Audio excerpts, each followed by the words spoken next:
ਖਬਰਾਂ ਦੀ ਸ਼ੁਰੂਆਤ ਕਰੀਏ ਇੱਕ ਅਜਿਹੇ ਬਿਆਨ ਤੋਂ ਸ਼ਰਮਾ ਜੀ, ਜਿਸ ਬਿਆਨ ਦੇ ਉੱਤੇ ਖਾਸੀ ਚਰਚਾ ਹੋ ਰਹੀ ਹੈ।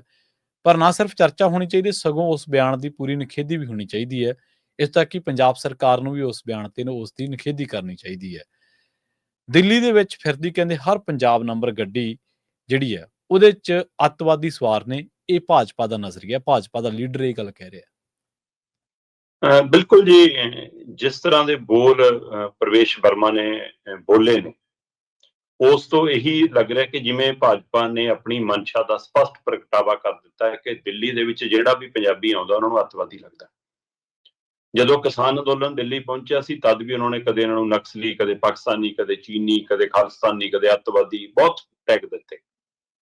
ਹੁਣ ਜਦੋਂ ਦਿੱਲੀ ਦੇ ਵਿੱਚ ਚੋਣਾਂ ਨੇ, ਤਾਂ ਇਹਦੇ ਵਿੱਚ ਕੋਈ ਦੋ ਰਾਏ ਨਹੀਂ ਕਿ ਸਮੁੱਚੀ ਪੰਜਾਬ ਦੀ ਸਰਕਾਰ ਦਿੱਲੀ ਬੈਠੀ ਹੈ, ਤੇ ਜੇ ਪੰਜਾਬ ਸਰਕਾਰ ਬੈਠੀ ਹੈ ਤਾਂ ਉਹਦੇ ਨਾਲ ਪੰਜਾਬ ਦੀਆਂ ਗੱਡੀਆਂ ਵੀ ਘੁੰਮ ਰਹੀਆਂ ਨੇ, ਤੇ ਉਹ ਗੱਡੀਆਂ 'ਚ ਸਰਕਾਰੀ ਵੀ ਨੇ, ਪ੍ਰਾਈਵੇਟ ਵੀ ਨੇ। ਜੇ ਤਾਂ ਰਾਜਨੀਤਿਕ ਪਹਿਲੂ ਤੋਂ ਟਿੱਕਾ ਟਿੱਪਣੀ ਕਰਨੀ ਹੁੰਦੀ ਪ੍ਰਵੇਸ਼ ਵਰਮਾ ਨੇ, ਤਾਂ ਉਹ ਇਹ ਕਹਿੰਦਾ ਕਿ ਪੰਜਾਬ ਸਰਕਾਰ ਦੀਆਂ ਸਰਕਾਰੀ ਗੱਡੀਆਂ ਦਾ ਦਿੱਲੀ 'ਚ ਕੀ ਕੰਮ ਹੈ, ਸਰਕਾਰੀ ਗੱਡੀਆਂ ਚੋਣਾਂ 'ਚ ਕੀ ਕਰਦੀ ਫਿਰਦੀ ਹੈ। ਪਰ ਉਹਨੇ ਕਿਹਾ ਕਿ ਦਿੱਲੀ ਦੇ ਵਿੱਚ PV ਨੰਬਰ ਦੀਆਂ ਹਰ ਗੱਡੀਆਂ ਜਿਹੜੀਆਂ ਘੁੰਮ ਰਹੀਆਂ ਨੇ, ਉਹ ਖਤਰਾ ਨੇ ਸਾਡੇ ਲਈ, ਕਿਉਂਕਿ 26 ਜਨਵਰੀ ਆ ਰਹੀ ਹੈ, ਕੁਝ ਵੀ ਹੋ ਸਕਦਾ। ਇਹਦਾ ਮਤਲਬ ਤੁਸੀਂ ਇਹ ਕਹਿਣਾ ਚਾਹੁੰਦੇ ਹੋ ਕਿ ਆਪਣੀ ਰਾਜਧਾਨੀ ਦੇ ਵਿੱਚ ਜੇਕਰ ਪੰਜਾਬ ਤੋਂ ਕੋਈ ਆ ਗਿਆ, ਉਹ ਇਕੱਲਾ ਰਾਜਨੀਤਿਕ ਨਹੀਂ, ਹੋਰ ਕਿੰਨੇ ਲੋਕ ਹਰ ਰੋਜ਼ ਦਿੱਲੀ ਜਾਂਦੇ ਆਉਂਦੇ ਨੇ ਕੰਮਕਾਰਾਂ ਲਈ, ਤੇ ਤੁਸੀਂ ਉਹਨਾਂ ਸਾਰਿਆਂ ਨੂੰ ਕਿਸ ਕੈਟਾਗਰੀ 'ਚ ਪਾ ਰਹੇ ਹੋ? ਔਰ ਕਹਿ ਕੌਣ ਰਿਹਾ? ਸਭ ਤੋਂ ਬੜਾ ਪਹਿਲੂ ਇਹ ਹੈ ਪ੍ਰਵੀਨ ਜੀ, ਉਹ ਪ੍ਰਵੇਸ਼ ਵਰਮਾ ਜਿਹੜਾ ਖੁਦ ਪੰਜਾਬੀ ਪਿਛੋਕੜ ਤੋਂ ਆ, ਜਿਹਦਾ ਪਿਓ ਪੰਜਾਬੀ ਹੋਣ ਦੇ ਨਾਤੇ ਦਿੱਲੀ ਦਾ ਮੁੱਖ ਮੰਤਰੀ ਰਿਹਾ। ਸੋ ਇੱਥੋਂ ਮਤਲਬ ਕਿ ਇਹਨਾਂ ਦਾ ਸਾਹਿਬ ਸਿੰਘ ਵਰਮਾ ਦਾ ਮੁੰਡਾ, ਇਹ ਪ੍ਰਵੇਸ਼ ਵਰਮਾ, ਇਸ ਸਮੇਂ ਕੇਜਰੀਵਾਲ ਦੇ ਜਿਸ ਹਲਕੇ ਤੋਂ ਕੇਜਰੀਵਾਲ ਲੜ ਰਿਹਾ, ਉੱਥੋਂ ਹੀ ਉਹਦੇ ਸਾਹਮਣੇ ਉਮੀਦਵਾਰ ਹੈ ਭਾਰਤੀ ਜਨਤਾ ਪਾਰਟੀ ਦਾ। ਦੋ ਸਾਬਕਾ ਮੁੱਖ ਮੰਤਰੀਆਂ ਦੇ ਮੁੰਡੇ ਤੇ ਇੱਕ ਮੌਜੂਦਾ ਮੁੱਖ ਮੰਤਰੀ ਹਲਕੇ ਤੋਂ ਚੋਣ ਲੜਨੇ, ਇਸ ਲਈ ਉਹ ਕਾਫੀ ਹਾਈ ਪ੍ਰੋਫਾਈਲ ਹਲਕਾ ਬਣ ਗਿਆ। ਉੱਥੋਂ ਇੱਕ ਸਾਹਿਬ ਸਿੰਘ ਵਰਮਾ ਦਾ ਮੁੰਡਾ, ਇਹ ਜਿਹਦੇ ਇਹੋ ਜਿਹੇ ਜ਼ਹਿਰੀਲੇ ਬੋਲ ਆਏ ਨੇ ਸਾਹਮਣੇ, ਪ੍ਰਵੇਸ਼ ਵਰਮਾ, ਤੇ ਦੂਸਰਾ ਉੱਥੋਂ ਸ਼ੀਲਾ ਦੀਕਸ਼ਤ ਦਾ ਮੁੰਡਾ। ਹੁਣ ਇਸ ਹੱਦ ਤੱਕ ਭਾਜਪਾ ਜੇਕਰ ਉਤਰ ਆਈ ਆ, ਤਾਂ ਉੱਥੋਂ ਸਾਡੀ ਸਰਕਾਰਾਂ ਦਾ ਵੀ ਪੱਧਰ ਪਤਾ ਲੱਗਦਾ ਕਿ ਜੇਕਰ ਤੁਸੀਂ ਸਮਾਂ ਰਹਿੰਦੇ ਉਹਨਾਂ ਨੂੰ ਰੋਕ ਪਾਉਂਦੇ, ਉਹਨਾਂ ਨੂੰ ਟੋਕ ਪਾਉਂਦੇ, ਤਾਂ ਅੱਜ ਇਹ ਦਿਨ ਨਾ ਦੇਖਣੇ ਪੈਂਦੇ। ਪ੍ਰਵੀਨ ਜੀ, ਮੁੱਖ ਮੰਤਰੀ ਸਾਹਿਬ ਭਗਵੰਤ ਮਾਨ ਹੋਰਾਂ ਨੇ ਟਵੀਟ ਕੀਤਾ ਕਿ ਮੱਦਭਾਗਾ ਤੁਹਾਡਾ, ਤੁਸੀਂ ਅਜਿਹੀ ਬਿਆਨਬਾਜ਼ੀ ਕਰ ਰਹੇ ਹੋ, ਟਿੱਪਣੀ ਕਰ ਰਹੇ ਹੋ। ਕੇਜਰੀਵਾਲ ਜੀ ਨੇ ਇਹਨੂੰ ਮੁੱਦਾ ਬਣਾਉਣ ਦੀ ਕੋਸ਼ਿਸ਼ ਕੀਤੀ ਹੈ ਕਿ ਉੱਥੇ ਵੱਡੀ ਗਿਣਤੀ 'ਚ ਸਿੱਖ ਭਾਈਚਾਰਾ ਵੱਸਦਾ, ਪੰਜਾਬੀ ਵੱਸਦਾ, ਕਿ ਇਹਨੂੰ ਵੋਟਾਂ 'ਚ ਕੈਸ਼ ਕਰ ਲਈ। ਪਰ ਸਵਾਲ ਇਹ ਹੈ ਕਿ ਕੀ ਭਗਵੰਤ ਮਾਨ ਨੇ ਉਸ ਦਿਨ ਸਵਾਲ ਕੀਤਾ ਸੀ ਬੀਜੇਪੀ ਨੂੰ, ਜਿੱਦਣ ਕਿਸਾਨਾਂ ਨੂੰ ਅੱਤਵਾਦੀ ਕਹਿ ਰਹੇ ਸੀ? ਉਹ ਉਸ ਦਿਨ ਸਵਾਲ ਕੀਤਾ ਸੀ ਜਿੱਦਣ ਦਿੱਲੀ ਜਾਣ ਤੋਂ ਹੁਣ ਰੋਕੇ ਹੋਏ ਨੇ, 11 ਮਹੀਨਿਆਂ ਤੋਂ ਪੈਦਲ ਵੀ ਨਹੀਂ ਜਾਣ ਦਿੱਤਾ ਜਾ ਰਿਹਾ? ਕਿ ਉਸ ਦਿਨ ਇਹ ਜਵਾਬ ਪੁੱਛਿਆ ਸੀਗਾ ਉਹਨਾਂ ਨੂੰ ਕਿ ਤੁਸੀਂ ਇਹ ਕਿਉਂ ਕਰ ਰਹੇ ਹੋ? ਇਸੇ ਤਰ੍ਹਾਂ ਅਰਵਿੰਦ ਕੇਜਰੀਵਾਲ ਨੂੰ ਅੱਜ ਪੰਜਾਬੀਆਂ ਨਾਲ ਜਿਹੜਾ ਹੇਤ ਜਾਗ ਰਿਹਾ, ਉਹਨਾਂ ਨੂੰ ਪੁੱਛੋ ਕਿ ਆਪਣੀ ਕੈਬਨਿਟ ਦੇ ਵਿੱਚ ਇੱਕ ਵੀ ਸਿੱਖ ਜਾਂ ਇੱਕ ਵੀ ਪੰਜਾਬੀ ਨੂੰ ਥਾਂ ਦਿੱਤੀ ਹੈ? ਸੋ ਇੱਥੋਂ ਵੀ ਅੰਦਾਜ਼ਾ ਲੱਗਦਾ, ਇਹਦੇ ਵਿੱਚ ਕੋਈ ਦੋ ਰਾਏ ਨਹੀਂ ਕਿ ਦਿੱਲੀ ਦੇ ਵਿੱਚ ਪੰਜਾਬੀਆਂ ਦਾ ਤਕੜਾ ਦਬਦਬਾ ਰਿਹਾ ਹੈ। ਅੱਜ ਨਹੀਂ ਹੈ, ਪਰ ਜੀ ਬਿਲਕੁਲ ਇਹ ਵੀ ਕੌੜੀ ਸੱਚਾਈ ਹੈ। ਇਸੇ ਲਈ ਉੱਥੇ ਰਾਜਨੀਤਿਕ ਤਰ੍ਹਾਂ ਇਸ ਹੱਦ ਤੱਕ ਆ ਗਈਆਂ ਕਿ ਅੱਜ ਉਹ ਪੰਜਾਬ ਦੀਆਂ ਗੱਡੀਆਂ ਦੇ ਹਵਾਲੇ ਨਾਲ ਜਿਹੜੀ ਟਿੱਪਣੀਆਂ ਕਰਨ ਤੇ ਆ ਗਈਆਂ, ਤੇ ਕਿਸੇ ਵੀ ਉਹਨਾਂ ਦੀ ਪਾਰਟੀ ਦੇ ਲੀਡਰ ਨੇ, ਛੋਟੇ ਵੱਡੇ ਲੀਡਰ ਨੇ, ਉਹਨੂੰ ਟੋਕਿਆ ਨਹੀਂ ਅੱਜ ਤੱਕ। ਤੇ ਉਲਟਾ ਉਹਨੇ ਕੇਜਰੀਵਾਲ ਤੇ ਭਗਵੰਤ ਮਾਨ ਹੋਰਾਂ ਨੂੰ ਮਾਣਹਾਨੀ ਦਾ ਕੇਸ ਪਾਤਾ, ਮਾਮਲੇ ਦਾ ਨੋਟਿਸ ਭੇਜਤਾ 100 ਕਰੋੜ ਦਾ, ਕਿ ਜੀ ਤੁਸੀਂ ਮੇਰੇ ਬਾਰੇ ਗਲਤ ਬਿਆਨਬਾਜ਼ੀ ਕਰ ਰਹੇ ਹੋ, ਸਾਬਤ ਕਰਕੇ ਦਿਖਾਓ ਜੀ, ਜੋ ਪੰਜਾਬੀਆਂ ਲਈ ਅਸੀਂ ਕੀਤਾ, ਜੋ ਸਿੱਖਾਂ ਲਈ ਅਸੀਂ ਕੀਤਾ, ਕਿਸੇ ਨੇ ਕੀਤਾ ਹੀ ਨਹੀਂ। ਪ੍ਰਵੀਨ ਜੀ, ਬੀਜੇਪੀ ਦਾ ਦਿੱਲੀ ਇਕਾਈ ਦਾ ਪ੍ਰਧਾਨ ਅੱਜ ਵੀ ਪੰਜਾਬੀ ਹੈ, ਉਹ ਵਰਿੰਦਰ ਸਚਦੇਵਾ ਕੀ ਨਾਂ ਉਹਦਾ, ਉਹ ਅੱਜ ਵੀ ਪੰਜਾਬੀ ਹੈ। ਦਿੱਲੀ ਦੀ ਫਿਜ਼ਾ ਦੇ ਵਿੱਚ ਜਦੋਂ ਮੈਂ ਦੇਖਦਾ, ਤਾਂ ਦਿੱਲੀ ਦੀ ਫਿਜ਼ਾ ਦੇ ਵਿੱਚ 5 ਮੁੱਖ ਮੰਤਰੀ ਪੰਜਾਬੀ ਭਾਈਚਾਰੇ ਚੋਂ ਬਣੇ ਨੇ, ਜਿਨ੍ਹਾਂ ਦੇ ਵਿੱਚੋਂ 3 ਭਾਜਪਾ ਵਾਲੇ ਪਾਸਿਓਂ ਬਣੇ ਨੇ ਨਾਲੇ। ਤਾਂ ਵੀ ਤੁਹਾਡਾ ਨਜ਼ਰੀਆ ਪੰਜਾਬੀਆਂ ਪ੍ਰਤੀ ਹੈ ਕਿਹੋ ਜਿਹਾ, ਇੱਥੋਂ ਅੰਦਾਜ਼ਾ ਲਾਓ।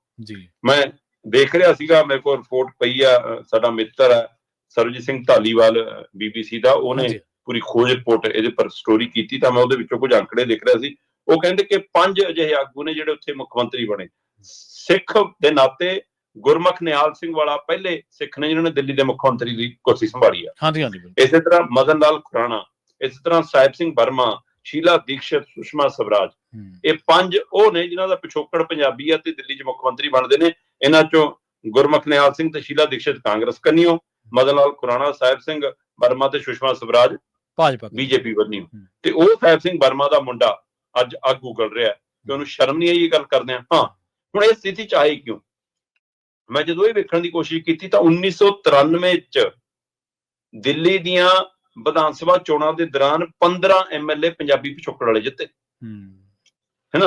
ਉਸ ਤੋਂ ਬਾਅਦ ਗਾਂ ਜਦੋਂ 1998 ਚੋਣਾਂ ਹੋਈਆਂ ਤਾਂ ਇਹ ਗਿਣਤੀ ਵੱਧ ਕੇ 20 ਹੋ ਗਈ। ਕਾਰੋਬਾਰ ਦੇ ਤੌਰ ਤੇ, ਸਮਾਜਿਕ ਤੌਰ ਤੇ, ਧਾਰਮਿਕ ਤੌਰ ਤੇ, ਰਾਜਨੀਤਿਕ ਤੌਰ ਤੇ ਬਹੁਤ ਚੇਤਨ ਰਹੀ ਹੈ ਦਿੱਲੀ ਦੇ ਵਿੱਚ ਵੱਸਦੀ ਪੰਜਾਬੀ ਭਾਈਚਾਰਾ, ਉਹ 'ਚ ਸਿੱਖ ਭਾਈਚਾਰਾ ਵੀ, ਚਾਹੇ ਉਹ ਦਿੱਲੀ ਦਾ ਸਿੱਖ ਕਤਲੇਆਮ ਵੀ ਮਤਲਬ ਕਾਂਗਰਸ ਨੇ ਜੋ ਘਾਣ ਕੀਤਾ, ਉਹਦੇ ਬਾਵਜੂਦ ਵੀ ਉਹਨਾਂ ਨੇ ਆਪਣਾ ਰੁਤਬਾ ਤੇ ਆਪਣੀ ਸਥਾਪਤੀ ਨੂੰ ਕਾਇਮ ਰੱਖਿਆ।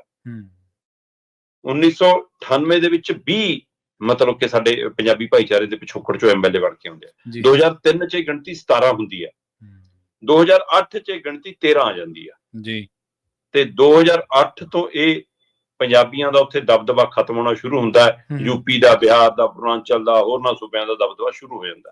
ਅੱਜ ਜਿਹੜਾ ਇਹਨਾਂ ਧਿਰਾਂ ਦਾ, ਚਾਹੇ ਉਹ ਬੀਜੇਪੀ ਹੈ, ਚਾਹੇ ਉਹ ਕਾਂਗਰਸ ਹੈ, ਤੇ ਚਾਹੇ ਮੌਜੂਦਾ ਸੱਤਾਧਾਰੀ ਧਿਰ ਦਿੱਲੀ ਤੇ ਕਾਬਜ ਲਗਾਤਾਰ ਧਿਰ ਆਮ ਆਦਮੀ ਪਾਰਟੀ ਹੈ, ਇਹਨਾਂ ਨੂੰ ਇਹ ਲੱਗਦਾ ਕਿ ਹੁਣ ਪੰਜਾਬੀਆਂ ਵਾਲਾ ਉਹਨਾਂ ਮਸਲਾ ਨਹੀਂ ਹੈਗਾ। ਇਹ ਵੰਡੇ ਹੋਏ ਨੇ, ਅੱਧੇ ਬੀਜੇਪੀ ਦੀ ਪੌੜੀਆਂ ਚੜ੍ਹ ਕੇ, ਅੱਧੇ ਕਾਂਗਰਸ ਮਗਰ ਫਿਰਦੇ ਨੇ, ਅੱਧੇ ਸਾਡੇ ਨਾਲ ਵੀ ਹੈਗੇ ਨੇ। ਇਸ ਲਈ ਦੂਜੀਆਂ ਧਿਰਾਂ ਨੂੰ ਕੈਸ਼ ਕਰੋ। ਜਿਹੜਾ ਯੂਪੀ ਬਿਹਾਰ ਤੋਂ ਆਉਂਦਾ ਉਹ ਵੱਡੀ ਗਿਣਤੀ ਹੈ, ਉਹਨਾਂ ਨੂੰ ਖਰੀਦਿਆ ਵੀ ਜਾ ਸਕਦਾ, ਡਰਾਇਆ ਵੀ ਜਾ ਸਕਦਾ, ਨਾਲ ਵੀ ਲਾਇਆ ਜਾ ਸਕਦਾ। ਇਹ ਤਰੀਕਾ ਇਸ ਲਈ ਪੰਜਾਬੀਆਂ ਦੀ ਅਣਦੇਖੀ ਹੈ। ਪ੍ਰਵੀਨ ਜੀ, 2020 ਦੀਆਂ ਦਿੱਲੀ ਵਿਧਾਨ ਸਭਾ ਚੋਣਾਂ 'ਚ 70 ਸੀਟਾਂ ਤੇ ਚੋਣ ਹੋਈ ਸੀ, ਜਿਹਦੇ ਵਿੱਚ ਸਿਰਫ 6 ਪੰਜਾਬੀ ਜਿੱਤੇ ਸੀ। 6 ਦੇ 6 ਆਮ ਆਦਮੀ ਪਾਰਟੀ ਨਾਲ ਸੰਬੰਧਿਤ ਸੀ, ਪਰ ਇੱਕ ਨੂੰ ਵੀ ਆਪਣੀ ਕੈਬਨਿਟ 'ਚ ਥਾਂ ਨਹੀਂ ਦਿੱਤੀ ਕੇਜਰੀਵਾਲ। ਸਹੀ ਸਵਾਲ ਇੱਥੇ ਵੀ ਹੈ, ਜੇ ਉਹਦੇ ਕੋੜੇ ਬੋਲ ਨੇ ਤਾਂ ਤੁਹਾਡੇ ਅੰਦਰ ਵੀ ਕੁਝ ਕੋੜਾਪਣ ਪਿਆ ਕਿ ਤੁਸੀਂ ਪੰਜਾਬੀਆਂ ਨੂੰ ਬਣਦੀ ਥਾਂ ਨਹੀਂ ਦੇ ਰਹੇ। ਜਦੋਂ ਕਿ ਹਰ ਕੈਬਨਿਟ ਦੇ ਵਿੱਚ, ਚਾਹੇ ਇੱਥੇ ਭਾਜਪਾ ਦੀ ਰਹੀ, ਚਾਹੇ ਕਾਂਗਰਸ ਦੀ ਰਹੀ, ਉਹਨਾਂ 'ਚ ਪੰਜਾਬੀਆਂ ਦਾ ਦਬਦਬਾ ਰਿਹਾ। ਜੇ ਮੁੱਖ ਮੰਤਰੀ ਨੇ ਤਾਂ ਵੀ ਮੰਤਰੀਆਂ 'ਚ ਵੀ ਉਹਨਾਂ ਦਾ ਨਾਮ ਰਿਹਾ। ਤੇ ਪਰ ਹੁਣ ਜਰਨੈਲ ਸਿੰਘ ਜਿੱਤੇ ਸੀ, ਰਜੇਸ਼ ਰਿਸ਼ੀ ਜਿੱਤੇ ਸੀ, ਐਸਕੇ ਬੱਗਾ ਸੀ, ਕ੍ਰਿਸ਼ਨ ਨਗਰ ਤੋਂ, ਰਜਿੰਦਰ ਨਗਰ ਤੋਂ ਰਾਘਵ ਚੱਡਾ ਸੀ, ਹੈਨਾ, ਰਾਜਕੁਮਾਰੀ ਢਿੱਲੋਂ ਸੀ। ਸੋ ਇਹਨਾਂ ਨੂੰ ਕਿਸੇ ਨੂੰ ਵੀ ਇਹਨਾਂ ਨੇ ਆਪਣੀ ਕੈਬਨਿਟ 'ਚ ਥਾਂ ਨਹੀਂ ਦਿੱਤਾ। ਹੁਣ ਉੱਥੇ ਇਹੀ ਜਿਹੜੇ ਵੱਖ-ਵੱਖ ਮਾਹਿਰਾਂ ਦੀ ਰਾਏ ਦੇ ਹਵਾਲੇ ਨਾਲ ਉਹ ਕਹਿੰਦੇ ਕਿ ਹੁਣ ਯੂਪੀ ਬਿਹਾਰ ਦੀ ਜਨਸੰਖਿਆ ਇੰਨੀ ਆ ਗਈ ਕਿ ਉਹਨਾਂ ਨੂੰ ਲੱਗਦਾ ਕਿ ਇਹਨਾਂ ਦੇ ਨਾਲੇ ਸਰਕਾਰ ਬਣ ਜਾਣੀ ਹੈ, ਪੰਜਾਬੀਆਂ 'ਚ ਸਾਨੂੰ ਕੀ ਲੋੜ। ਸੋ ਇੱਕ ਤਾਂ ਤੁਸੀਂ ਜਿਹੜੀ ਮਰਜ਼ੀ ਪਾਰਟੀ 'ਚ ਵਿਚਰੋ, ਜਿੱਥੇ ਮਰਜ਼ੀ ਜਾਓ, ਸਾਨੂੰ ਆਪਣੀ ਸਾਂਝ ਨੂੰ, ਏਕੇ ਨੂੰ ਤੇ ਤਾਕਤ ਨੂੰ ਇਕੱਠਿਆਂ ਰੱਖਣ ਦੀ ਲੋੜ ਆ ਜੀ। ਸੋ ਸਿੱਖ ਭਾਈਚਾਰੇ ਦੇ ਨਾਤੇ ਵੀ ਤੇ ਸਮੁੱਚੀ ਪੰਜਾਬੀ ਭਾਈਚਾਰੇ ਦੇ ਨਾਤੇ ਵੀ, ਦੋਵੇਂ ਪਹਿਲੂਆਂ ਤੇ, ਕਿਉਂਕਿ ਇਸੇ ਵੰਡ 'ਚ ਉਹਨਾਂ ਨੇ ਤੁਹਾਨੂੰ ਹਿੰਦੂ ਸਿੱਖ ਅੱਡ ਕਰ ਕਰਕੇ ਤਾਂ ਖੇਡ ਕੀਤੀ ਹੈ ਸਾਰੀ। ਸੋ ਉਸ ਖੇਡ ਨੂੰ ਵੀ ਸਮਝਣ ਦੀ ਲੋੜ ਆ। ਹੁਣ ਸਾਹਿਬ ਸਿੰਘ ਵਰਮਾ ਦਾ ਮੁੰਡਾ ਕਹਿੰਦਾ ਜੀ ਕਿ ਮੈਂ ਤਾਂ ਮਾਨਹਾਨੀ ਦਾ ਕੇਸ ਕਰੂੰਗਾ, ਕੇਜਰੀਵਾਲ ਜੀ ਕਹਿੰਦੇ ਲੈ ਵੀ ਆਪਣੀ ਗੱਡੀ ਇਸ ਬਿਆਨ ਨਹੀਂ ਪਾਰ ਲਾ ਦੇਣੀ ਆ। ਸੋ ਦੋਵਾਂ ਨੂੰ ਪੰਜਾਬੀ ਭਾਈਚਾਰੇ ਤੋਂ, ਸਿੱਖ ਕੌਮ ਤੋਂ, ਪੰਜਾਬੀਆਂ ਤੋਂ ਕੋਈ ਮਸਲਾ ਨਹੀਂ, ਉਹਨਾਂ ਨੂੰ ਆਪਣੀ ਰਾਜਨੀਤੀ ਤੋਂ ਮਸਲਾ। ਉਹਦੇ ਵਿੱਚ ਕੌਣ ਕੈਸ਼ ਕਰੂਗਾ, ਕੌਣ ਨਹੀਂ। 5 ਤਰੀਕ ਨੂੰ ਵੋਟਾਂ ਬਣੀਆਂ, 8ਵੀਂ ਨਤੀਜੇ ਆ ਜਾਣੇ। ਹਾਂਜੀ, ਬਿਲਕੁਲ। ਦੇਖੋ, ਜੇ ਹੁਣ ਤਾਂ ਮਨਜਿੰਦਰ ਸਿੰਘ ਸਿਰਸਾ ਜਿਹੜੇ ਕਿ ਆਪਣੇ ਆਪ ਨੂੰ ਸਿੱਖ ਆਗੂ ਕਹਾਉਂਦੇ ਨੇ, ਤੇ ਸਿੱਖ ਨੂੰ ਤੇ ਪੰਜਾਬ ਨੂੰ ਤਾਂ ਵੱਖ ਕਰਕੇ ਦੇਖਿਆ ਨਹੀਂ ਜਾ ਸਕਦਾ। ਉਹਨਾਂ ਦੇ ਮੂੰਹ 'ਚ ਵੀ ਘੁੰਗਣੀਆਂ ਪਈਆਂ ਹੋਣਗੀਆਂ, ਉਹ ਵੀ ਨਹੀਂ ਕੁਛ ਬੋਲੇ ਹੋਣ। ਆਹੀ ਤਾਂ ਗੱਲ ਹੈ। ਹਾਂਜੀ।